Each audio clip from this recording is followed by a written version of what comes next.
teman-teman, kita ke stasiun kereta api Indonesia Jakarta.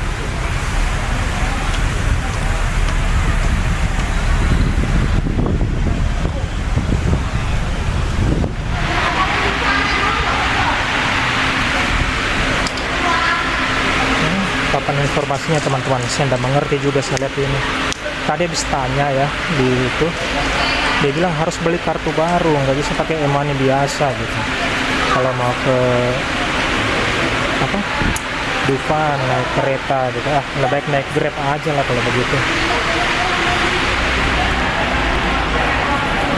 Tapi enggak apa-apa guys, kita lihat-lihat aja dulu di dalam stasiun kereta itu seperti apa sih. Orang kampung guys, nggak apa-apa lah ya.